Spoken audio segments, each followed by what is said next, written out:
zoti, nxjerr, gomarin, so this is your country. This is not 1912. This is not the last century. This is 2019. So there is the main responsibility is with you.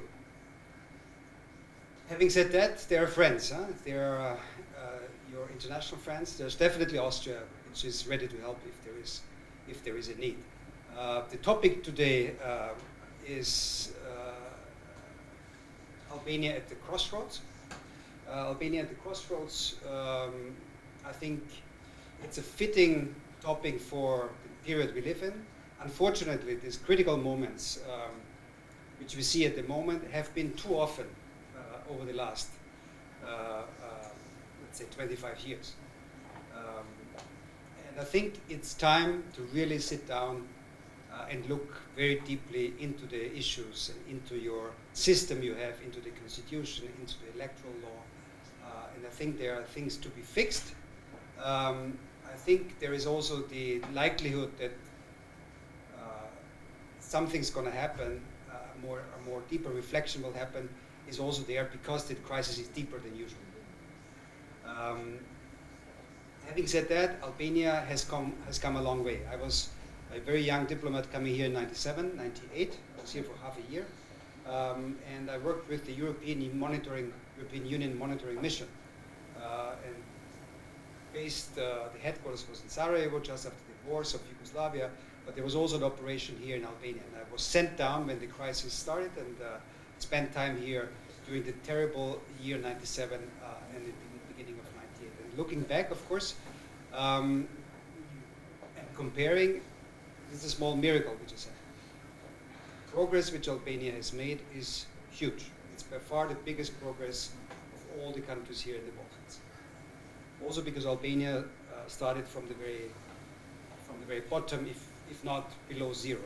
Albania at that time, and even in 97, to be honest, what I remember is a very different place. So you have come a long way, and you can be proud of the achievements. I know Shkodra and Shum.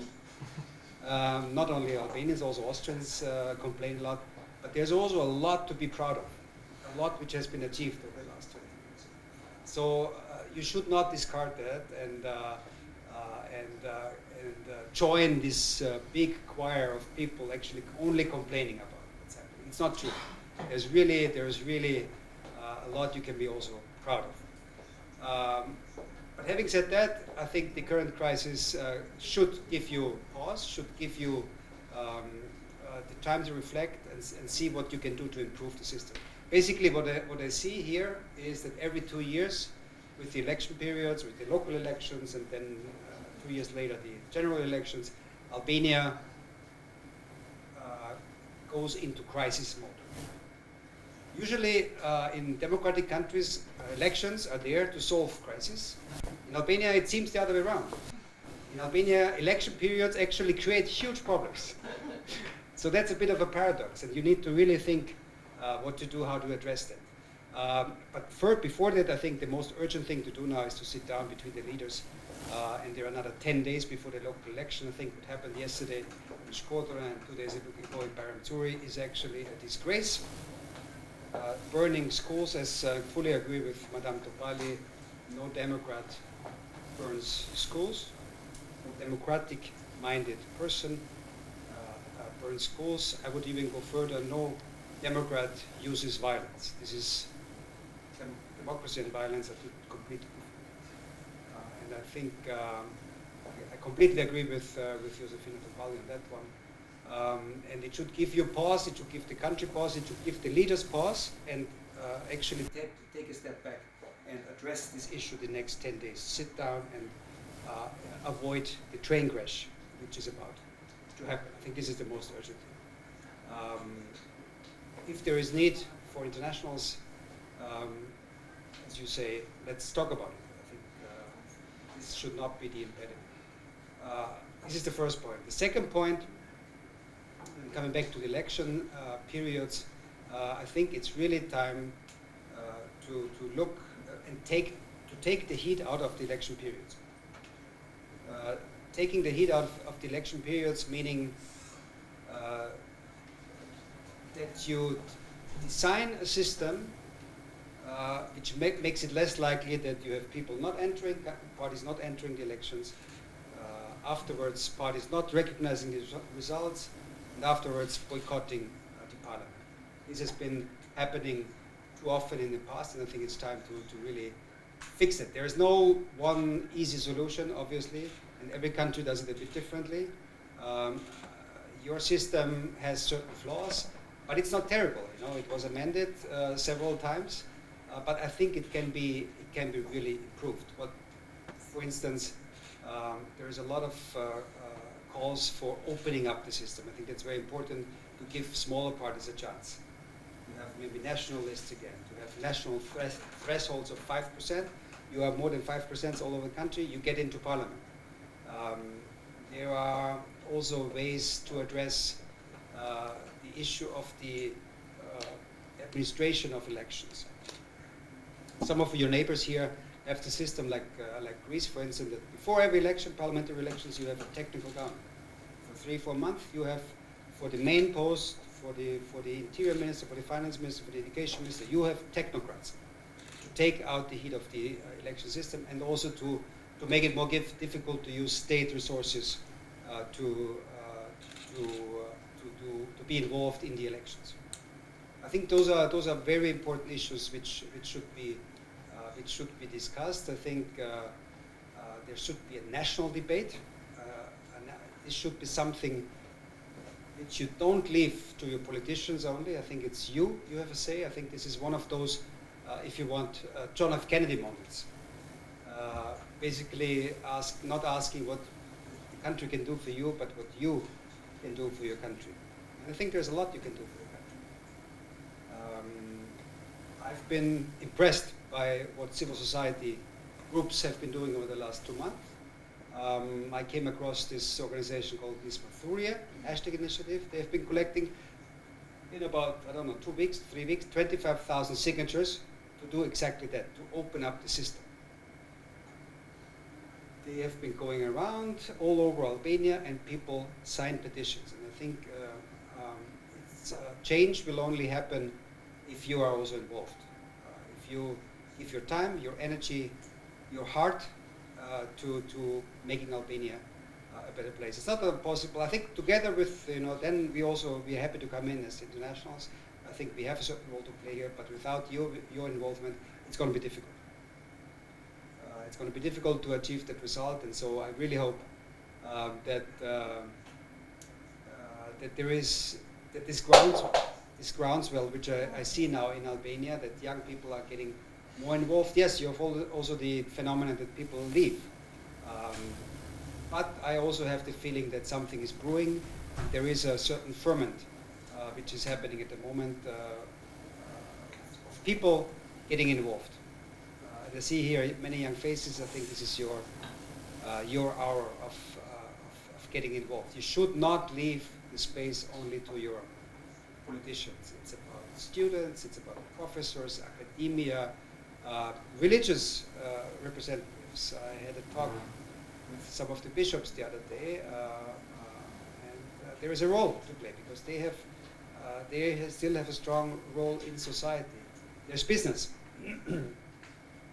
We had a meeting the other day with business representatives. I mean, they are the first ones who feel what's going on. They are the first ones who have to bear the consequences when you have hundreds and thousands of people actually not coming to Albania in this touristic season, as is happening. There have been cancellations. Why? Because for you, what's been going on the last 3-4 months might not look very bad, but those very pictures, from Molotov cocktails being thrown, from fire on the streets, being translated into the living rooms of ordinary Austrians, Germans, French, Spaniards, people react to that. If there are alternatives, why should we go to this place? There is war, obviously. It's not war, we know that, but these pictures are very damaging for the reputation of the country, and also it takes a long time to get them out of the people's brains again. I remember, Croatia, still today, 25 years, more than 25 years after divorce, there are still people speaking, well, is it safe? Is Croatia safe now? Because it sticks for a long time, yeah, this kind of pictures, and you don't want that for Albania. I think what's going on at the moment is damaging. I think we have to stop it as quickly as possible. I really do hope that there will be talks over the next days, and then, very importantly, we need to use that period afterwards for this national debate, national conversation on your system, on your political system. And there are things to be fixed, and there's a role for you to play in this regard. I think this is my main message tonight. It's your country. You're very blessed with your country. I'm a big fan of a traveler and also a hiker. I've been on many of your mountains. Last week we were on Mrčka in the south. We're also here in Lepuš and everywhere. So you have, zoti ju da čita. God gave you really a lot. You have to try and make your contribution in making this an even more livable place, and a place where you want to raise your children and want them also to stay. There are opportunities outside, and I encourage everyone. After this, we will have the Matura celebration in the Austrian school in Shkodra. My message to them will be, yes, discover, be curious, go out there, but also come back. Also come back and contribute to your country. In the best sense of John F. Kennedy. Do something also for your country. Because this is your homeland, and this is the place you can be very proud. So this was my main message. I could go on about the European Union and our own issues. Here comes the Honorary Consul, Jerzy, who is the best ambassador Austria could imagine. He has been with us for 15 years now, and we're going to celebrate tonight a very special decoration he'll receive from the Austrian president. So this is my main message, but I was actually from the very beginning, I was hoping and counting on a discussion with you. This is not a lecture. This is a talk where I'm very much interested in hearing how you see the situation, how you see, also specifically here in Shkodra, how you see the political situation evolving here. There were some incidents in your place recently. What you can do, how you see your contribution to development. As far as the first part of your question is concerned, of tapes. Tapes need to be looked at by the respective instances, by the courts. Tapes can be real. If there is criminal content, obviously there needs to be and also criminal follow-up. I don't know if you followed the developments in Austria the last month. We had video which shook the Austrian political scene and which led to consequences. So it depends very much on what is there, but obviously if there is something, it needs to be followed up by the courts. On your and speaking about the courts, obviously here the big hope and also more than hope actually. I think this is the biggest change we're going to see in Albania over the next medium term, in the next 10 years. Is that there will be an improvement of the judicial system. The judicial system, as we can see it, and as we can see from the opinion polls, Albanians don't have trust in the judiciary because many people have had negative experience. So the current reform which we see, I think, has a real chance to improve the vetting process which is going on, the establishment of new institutions, the special prosecution, anti-corruption. I think this will really be a big one, a big impact, will have a big impact on Albania. It's not going to happen overnight. It's no miracle, no magic wand, but hap pas hap, it's step by step, it's going to change Albania for the better, because it's a bit of the chicken and egg question. I was also asked a number of times, why don't we do vetting with the politicians? And it's a legitimate question, but you know, in order to start, you need a referee. A referee in society is judiciary. And so the basic point of departure has to be judiciary.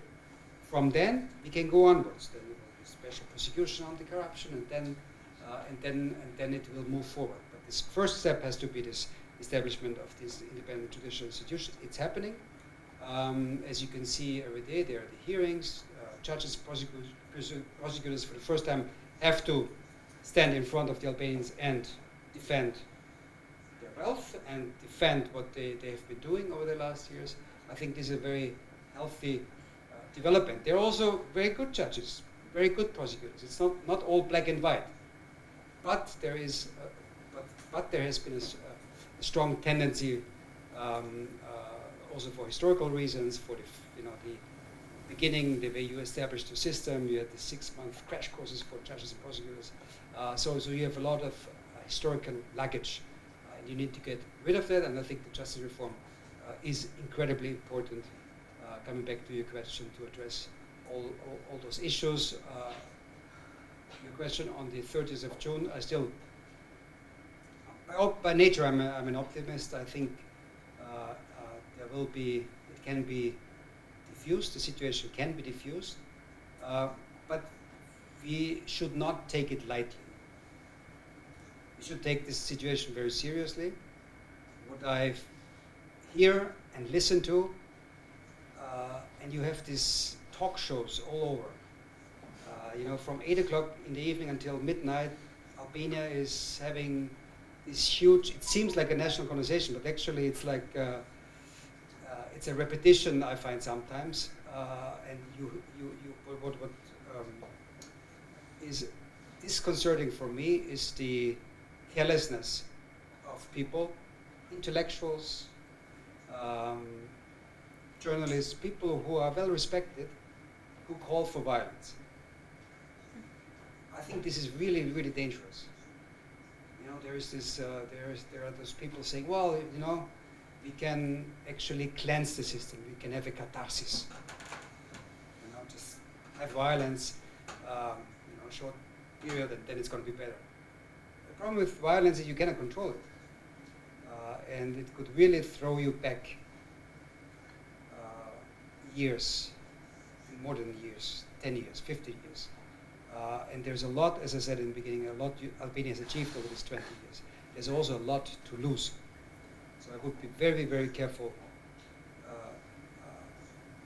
with those people who actually call for violence. I think this is really, really irresponsible to do that. There is messages which we have for all sides, and I have just yesterday, after the decision of the European Council on Albania, which I believe overall it's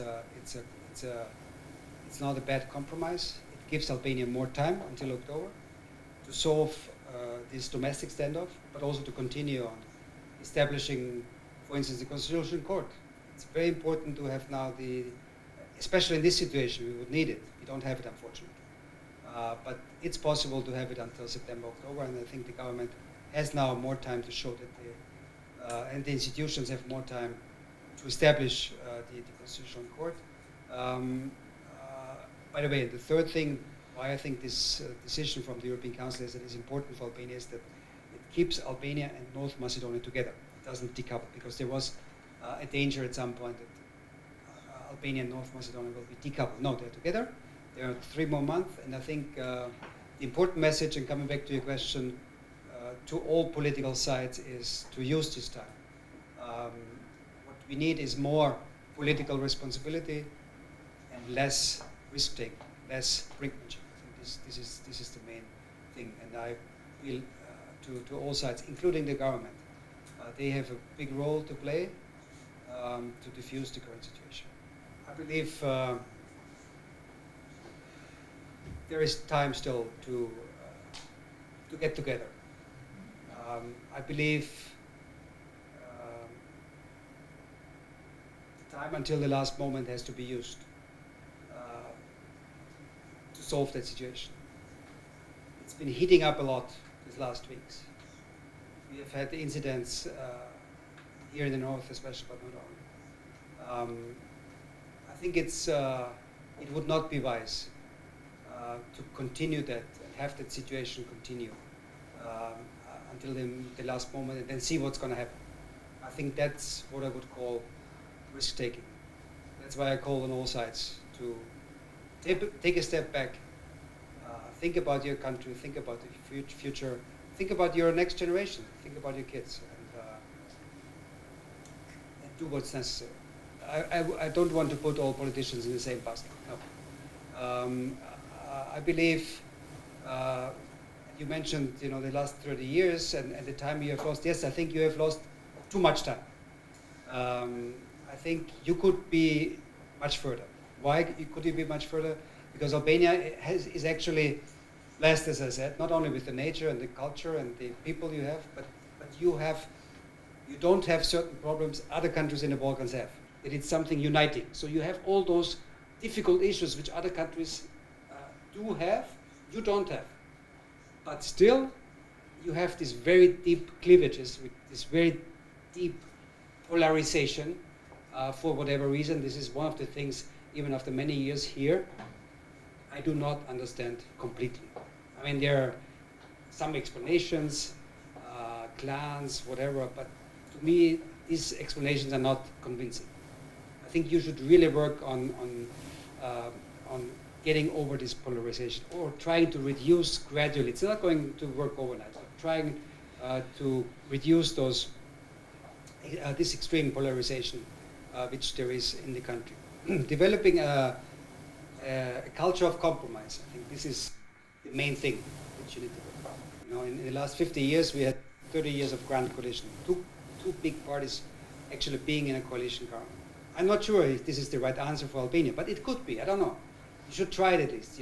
For important periods of time and for important challenges, there should be more of a teaming up of the team courtesy.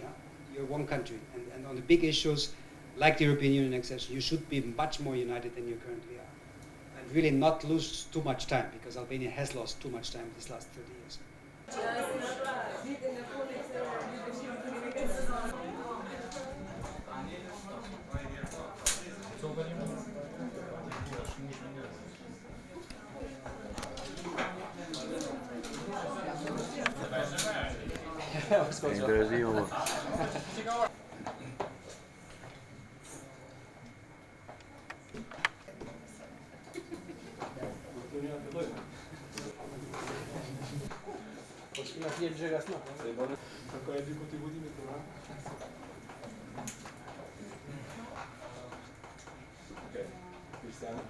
Mirë se keni ardhur.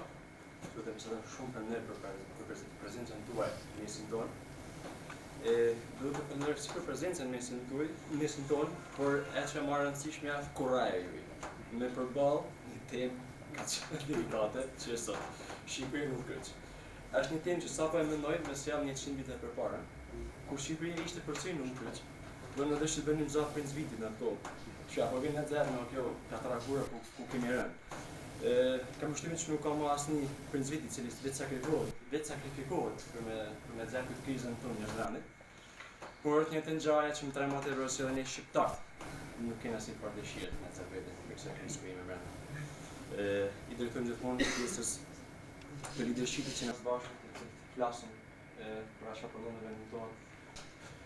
Sinqerisht kemi me atë çfarë po ndodh sot, kemi për të mbajtur temë. Por pas të ditë një temë dhe për shembull sot se të punoj në përgjithshme.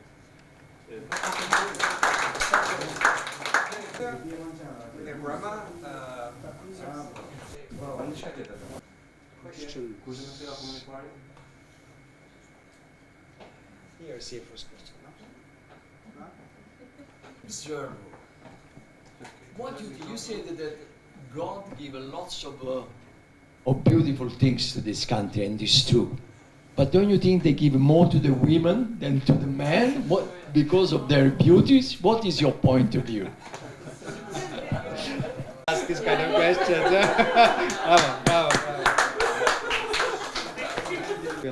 Bravo. Yes.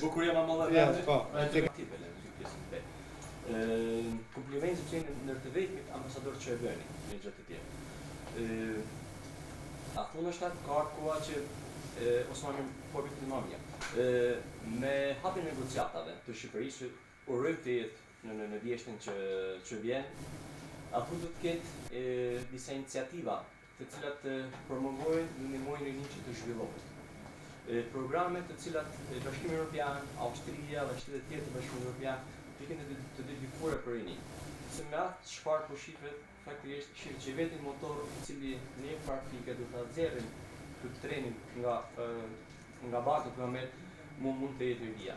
Vetë këtë qendrore që është shkruar pa një kontributit të qeverisë austriake dhe kemi jemi keq, por jo keq, është dhe tek zhvillimi i personave, i shoqërisë dhe një nukli shoqëror. I think there is with those issues, education is probably the most important. Only one thing which is more costly than education. This is non-education. It's going to come back. And you really, Peter Maringer here in Shkodra, I think it was the best investment of Austria. It's only one of 8 schools worldwide we have, foreign schools. 8. Proof the Albanian state has a lot to do there because education is one of those fields where I think really more, but also very importantly, university education. There is really investing in the future. Very positive regional initiative of the last years is RICO. It's the regional youth countries in the Balkans, sending youth around from here to Serbia to Bosnia. But also the lack of knowledge. Very often it's just ignorance. We don't know what's actually going on in Serbia or in Macedonia. Team up very often also with the Swiss, and we at the moment have this regional development program where we look at smaller places, playgrounds, schools, libraries where young people can meet and so on. From the state side, I think there's more to be done from the Albanian governments, but also from our side. I think that's about it.